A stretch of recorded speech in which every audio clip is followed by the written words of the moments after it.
Hi, both. Thanks for joining us today on our Business Gurus channel, where we will be discussing key business topics to help students grasp the most important elements of their course in preparation for their exams and future career. Let's get started. Welcome to the deep dive.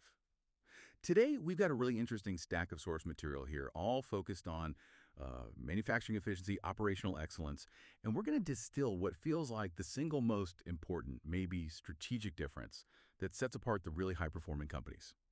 We are diving deep into quality control versus quality assurance, QC versus QA. Now, if you've ever been in meetings where these terms just get thrown around almost interchangeably, or maybe you've wondered, how does a company with like tons of inspectors still ship faulty products? Well, this deep dive is definitely for you. Our mission really is, yeah, clarify the definition, sure, but more importantly, to get that strategic choice behind them. Are you planning for success, or are you planning around failure?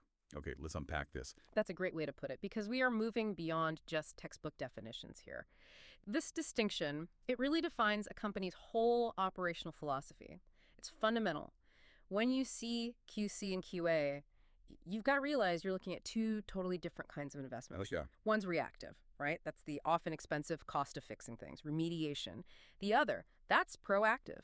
That's the investment in, system design, architecture, prevention. Okay, so let's start where maybe most businesses find themselves, or at least where they start out, the reactive side. QualityControl.qc. Based on what we've read, this is kind of the classic defensive move. QC involves inspectors, quality inspectors, checking that standards have been met, and the timing.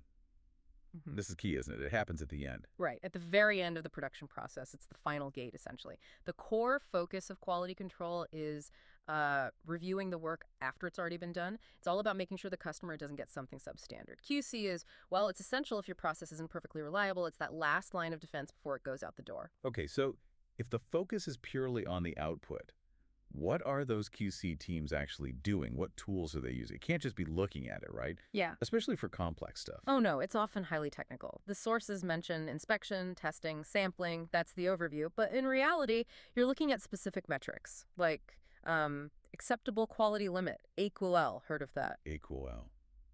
Vaguely. Tell me more. It's a specific number. It defines the maximum number of defects you'll allow in a certain batch size before you reject the whole batch.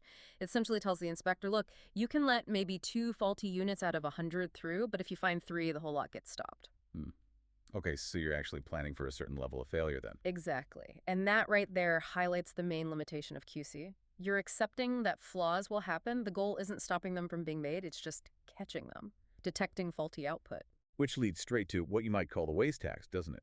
If you catch the problem at the very end, you haven't just lost that one bad product. You've lost all the time, the materials, the energy, the labor that went into making it up to that point. Precisely. That's the hidden cost. Imagine a software team. They rely only on that final beta test. That's their QC. If they find a huge bug right before launch, well, best case, they scrap weeks of work. Worst case, they ship it, then have to rush out patches, deal with angry users, the reputational hit. That's the massive cost of just detection. Okay, but let me push back slightly. Even if you have perfect prevention systems, this QA stuff we're about to get into, don't you still need some QC? I mean, even the best laid plans can go wrong sometimes, surely. That's a fair question, a really critical one. And yes, realistically, some level of final checking is almost always sensible. Particularly, say, for the first few runs of a brand new product or service you need to verify. But the goal, the strategic goal for a mature, quality-focused business should be to minimize that reliance on QC. Drive it down. If you find your QC budget climbing year after year, that's a red flag. It likely means you're just papering over cracks in the system somewhere else. You're basically hiring more detectives because the crime rate keeps going up instead of addressing the cause. Ah, okay, that makes perfect sense. And it sets us up nicely for the flip side.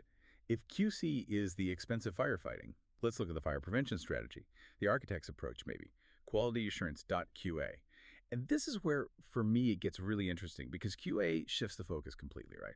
Away from the final product onto the whole system. QA is about building quality into every stage, starting right at the beginning, like the first design meeting. Exactly. It's a total philosophical shift. You're designing the system so that ideally it can't produce a defect, or at least makes it very difficult. Quality assurance is how a business designs the way a product or service gets made or delivered to minimize, really minimize the chances that the output will be substandard in the first place. So you're not just inspecting the widget at the end, you're scrutinizing the blueprint, the assembly instructions, the training, everything before the widget even exists. Precisely. The emphasis in quality assurance is heavily, heavily weighted towards that product design and development stage. It involves things like really vetting your suppliers, making sure they meet standards, creating standardized checklists for every critical process step, making them mandatory, and crucially, things like error-proofing the actual process. Our sources mentioned Kokuyoke. Kokuyoke. I like the sound of that. That's Japanese, right? Mistake proofing. That's it, making it physically impossible, or at least very obvious, if someone tries to do something incorrectly. Can you give an example? Maybe outside of a factory, like in a service setting. Sure. Think about, say, a hospital filling out patient forms, or maybe a bank processing loan applications. The product there is often paperwork or data entry. A good QA system would design the online form, the product interface, so you physically cannot click submit unless every single required field is filled in correctly. It guides you. Or maybe in a call center, QA means having mandatory scripts for handling specific complaints. The process itself, that ensures every agent gives the right information, follows compliance rules, minimizes risk. That's how quality gets built in. Okay, that sounds incredibly thorough, robust, but also potentially very time-consuming up front. How do you sell that? How do you convince a manager or a CEO to invest maybe months perfecting a process design when they're pressured to just get the product shipped now? That's the big strategic challenge, isn't it? QA demands that upfront investment, time, resources, training, before you see a single unit of output. And it shifts responsibility. It means every worker owns the quality of their specific step. They're responsible for ensuring their work meets the standard before they pass it along, which means, as our sources point out, the actual task might take an individual worker a bit longer. There are more checks, more procedures maybe. So it feels slower at the micro level. It can, initially, but that upfront time pays off massively down the line by eliminating all that waste, the rework, the scrap, the customer complaints that QC has to deal with. It feels like QA is about taking maybe an external standard or best practice and really embedding it deep inside the company's own processes. Is this where things like ISO 9001 certification fit in? Absolutely, you nailed it. ISO 9001 is probably the most famous example embodying that QA philosophy. The standard itself doesn't tell you how to build your specific product, but it mandates the management systems you need. Things like document control, how you measure process performance, how you ensure continual improvement. It forces you to have the structures in place to assure quality consistently. Getting certified is like the gold standard proof that you're serious about QA. Okay, let's try and bring this home for everyone listening. We've got the timing difference pretty clear. QC looks backward, end of the line. QA looks forward, starting with design, touching every step. Now, let's connect the dots. What's the real relationship between these two? The so what moment here is really understanding their inverse relationship. It's fascinating. There's this critical link between how reliable your process is, which is what QA aims for, and how much you need to rely on final inspection, which is QC. Think about it. If your production process is really solid, really dependable because you've invested heavily in QA systems, logically you need to do less final inspection, right? You can trust the system more. And there's actually a key tool that helps bridge this gap called Statistical Process Control, or SPC. SPC. Okay, tell us about that. How does that work? Well, SPC is more of a QA tool, but it informs QC needs. It's used to monitor a process while it's running, not just checking the output at the end. So instead of inspecting every single item, you take small, regular samples throughout the production run. You measure key characteristics and plot them on control charts. If the process is stable, if the plots stay within calculated control limits, showing only minor predictable variation, then you have statistical proof your QA system is working. And when SPC shows that reliability, that's when you can confidently, safely reduce your QC inspection rate. Maybe relax that equal we talked about earlier. I see. So SPC provides the data to justify reducing QC. That perfectly shows how investing in QA, like implementing SPC, directly cuts the need and the cost of that reactive QC step. It's like a feedback loop. Exactly right. And this is super relevant for you, the listener, when you're looking at a business. Understanding this difference lets you analyze where a company is placing its strategic bets, its investments. Are they pouring money into better systems, into preventative maintenance, into mandatory training, into rigorous design reviews? That's a QA focus. Or is their budget heavily weighted towards hiring more inspectors, buying faster testing machines, building bigger rework areas? That signals a primary reliance on QC. The first approach shows a commitment to, long-term efficiency, building trust. The second, it suggests they might be stuck in an expensive cycle of just detection, perpetual detection. Yeah, a company leaning heavily on QC always seems to be playing catch-up, doesn't it?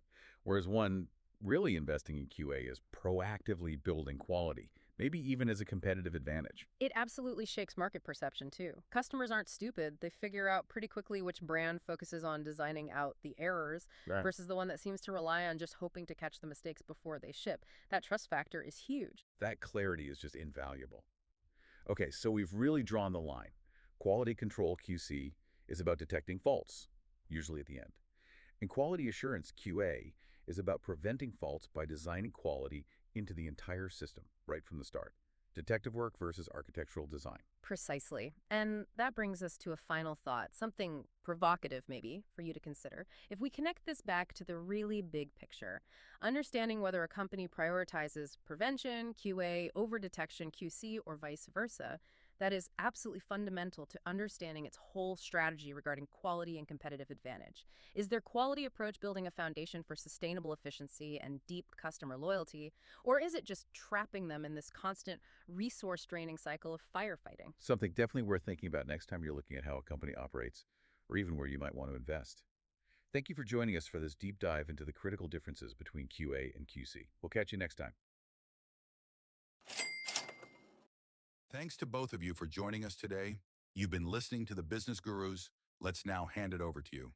What further questions do you have based on what we've discussed so far? Leave a comment and we'll get back to you right away. If you haven't already, hit that follow for more business tips.